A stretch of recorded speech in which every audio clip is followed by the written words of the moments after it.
From the ages of 17 to 22, I prostituted myself to older men. I charged them money to dominate me and let me perform oral sex on them. I felt like I mattered when I did this for them, like their validation of me and what I was doing was the love I never got as a child. I felt something. Growing up, I wasn't really allowed to feel anything. I felt a lot of things. I was a very sad and angry child because my parents neglected me. I tried a lot of different ways that I could to get their attention, and all that really got me in return was them yelling at me or sending me to my room. It seemed like how I felt and acted out was my fault, and it was up to me to fix it. I hated it. I hated myself so much that all I heard was how I continuously put a strain on the family by acting like a spoiled brat. You know the story. Not getting enough attention, or my older siblings were getting more attention, or whenever I got attention, it was because I was doing something wrong. I felt angry, I felt sad, whether it's because of a girl or because I didn't get to go eat my favorite chocolate. Deep down, it was really because I wanted parents around. I wanted parents that would be present with me. My dad was never at my birthday parties. He was rarely at school events. I once asked my mom for help with my math homework, and she told me to go fuck myself. I at a certain age, I guess I just stopped asking them to support me at these events, school events, and all my parties. I mean, my mom did a great job. She put on amazing parties for me and my friends. But yeah, at a certain age, I just felt like, my dad had so many other things that he needed to be doing. He was working just so he could put a roof over my head, and my mom was doing all these parties and such, but she was going through a world of hurt of her own, because my dad cheated on her and cheated on her a number of times. So he not only was he working, he was off with his girlfriends at the time, or girlfriend. I'm not really sure. I was never talked to about any of this. I just kind of inferred it all on my own. Had to put the pieces together, and all the while I was, I had to go to school and go to these events and I had little dance performances or soccer games, and it all just felt like it was a burden to my family. It really felt like I was a burden. And I started to think of these things as silly, even though deep down I really wanted to do them, and I wanted to have my family at all of them, and I didn't want to feel like I was too good for this or too grown up for this. I wanted to be a child, I don't really think I had the opportunity to be a child, and I think that I also never really had the opportunity to feel loved by my parents or really anyone. I never learned how to love. I never learned how to feel love or accept love. I'm very loved in my present life and my present day, but I don't feel very different than the way I felt when I was 6, 7, 8, 9, all the way up to right now. I never felt worthy of my parents' love because if I felt angry or sad, they rejected me. I was too much for them because they had they were too much for themselves, And if I was happy or excited, I didn't even want to share that with them because I was afraid of what they would think. I was afraid of being judged for acting my age. And so instead, what I did was I started to act their age.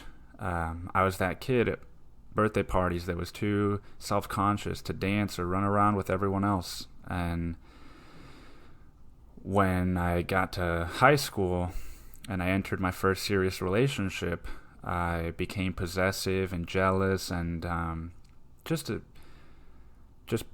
fucking asshole, I cared a lot about my girlfriend, but I was so ashamed and so afraid to own up to those feelings because I feared that she would reject me the way that my parents had rejected me. I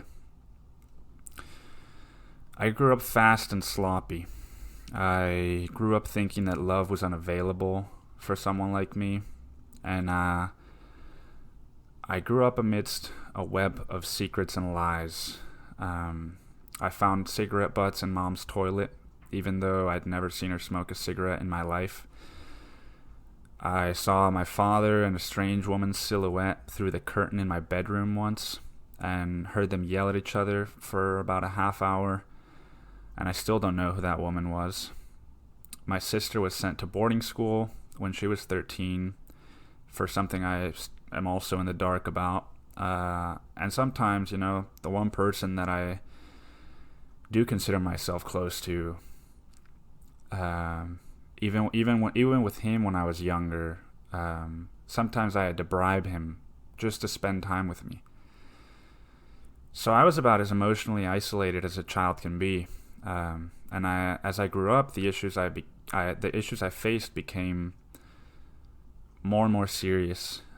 First, it was drugs and alcohol, to which I said yes almost all of the time.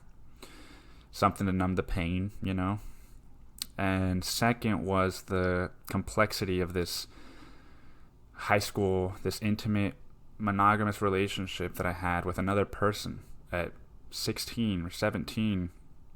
I didn't know how to navigate that. So I took from what my parents showed me. And if I was upset at her, I avoided physical touch and words of affection, just so that she would know that I was upset. And if she hurt me, I made sure to let her know that she had done so, and I told her how much she had hurt me, and then I would proceed to hurt her twice as much. I cheated on her a number of times, one of them with her best friend, and one of them with a stranger that I met through Craigslist. And that was the first time I ever made another man orgasm. Third, and worst of all, was learning how to be alone, which I'm still working on to this day. In high school, I learned that I could masturbate on camera for men all around the world. They really liked young boys, and I really needed the attention. And I probably did this for over 100 men in the span of... Really, it was before high school. Really, this whole thing started when I was 13. So it was probably over 100 men in the span of 5 years. And after high school, I moved to Southern California for college. I made a couple of friends, enjoyed my classes, but when I wasn't doing that, I fell back on my old habit. Only this time, I could meet with them in person. And so I searched, back then, there were a lot of websites you could search for personals ads, almost like it was the newspaper, right? And you were trying to buy a used car or something.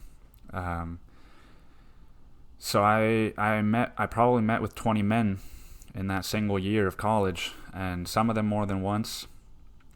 And I didn't use protection with a single one. Then I dropped out of college and moved to Austin, which kind of made me think the worst was behind me, but really it was just beginning.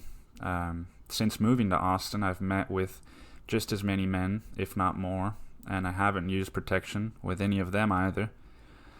I met and fell in love with 2 different women, and I cheated on both of them. I developed addictions to weed and psychedelics at times, and I did everything that I could to avoid my pain, to avoid feeling my pain.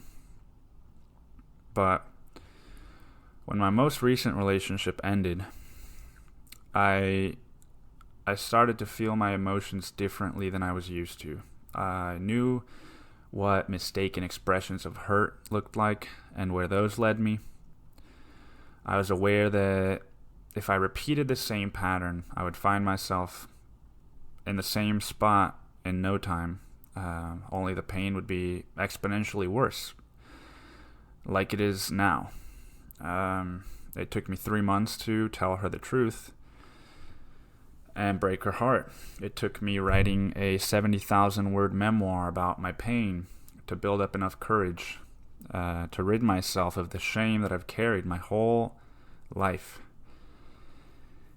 and to work against this voice in my head that wakes me up every morning just to tell me that because of the decisions that I've made, that I'm not loved, that I'm not worthy of love. And for 23 years, I've been chasing my parents' validation and support. And for 23 years, I haven't gotten it.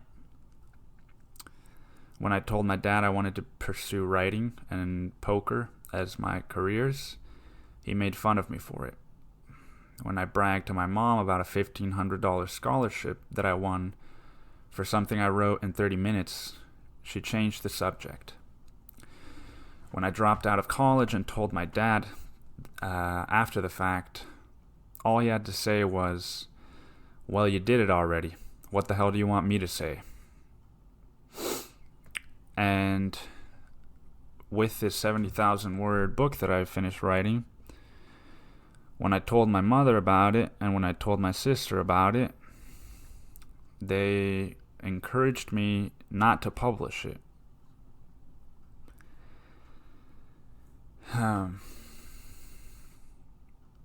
Anytime I experience anger or sadness, it's compounded by this 23-year pursuit or chase or hunt or quest that I've been on. I'm reminded of all the things that I never got as a child. I'm reminded of all the women I've hurt because of pain I had yet to process. I'm thrown back to age 3 and that king-size bed I slept on with my parents as I rolled around in between them, fighting to get their attention. The 2 of them busy ignoring each other because of the pain they had yet to process, because they were emotionally unavailable even to themselves. And today I'm still a very angry and very sad person. I haven't come to terms with the fact that these were the cards I was dealt. I resent my parents for a lot of the decisions that they made, and I resent myself for the same thing. But I'm also a lot of other things. I'm a leader at my job. I'm a friend to men and women in my life. And I'm also someone who no longer wants to live in fear. And because of that, because I've been tied down by shame for so long, I wrote it all down and decided to share it with the world. I turned my pain into something that I think is meaningful for other neglected men and women that don't feel worthy of love either. I did this for you just as much as I did it for myself. Thank you.